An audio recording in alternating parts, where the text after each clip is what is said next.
Hello my dear friend नमस्कार जय जगन्नाथ। आशा करुच्ची आपण मैंने सुत थे भल थे।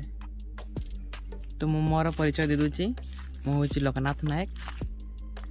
आम घर हूँ केउझर जिले में एवं केउझर जिला गोटे छोटिया गाँव में मोर जन्म एवं वीडियो कर मोटिव यह जे समस्त इच्छा थाए वीडियो कर रोजगार क्षम पाई। तो मु मोर ये ब्लॉग माध्यम आपको जनाई मोर एजुकेशन क्वालिफिकेशन कौन। तो फाइनाली मोर एमएससी सरी जाइए।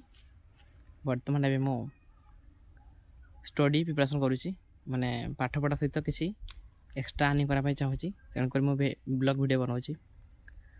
तो आशा करने भल बुझे थे। तो मोर वीडियो देखापी आप सपोर्ट करूँ आगे जाए मत आपणकर हाथ बढ़ातु। तो रोची नमस्कार जय जगन्नाथ। देखा आ गोटे भिडियो सबुदिन भिडियो देखापी अमलक ब्लॉग रे निश्चित भाव लाइक शेयर सब्सक्राइब निहाती करेंगे। रोची जय जगन्नाथ। मु लोकनाथ स्वागत करुच्ची आपन को आ गोटे भिडियो मोर आंतरिकतार प्रणाम जनाऊँगी। पहुँची जाइए पलाश फूल गछ पाखे सतरे बैकग्राउंड बहुत भल आसुव निहती भाव।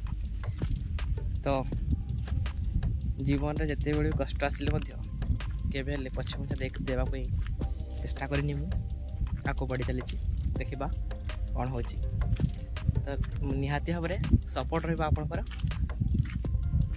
आशा कर बहुत भल थे। रोची नमस्कार जय जगन्नाथ।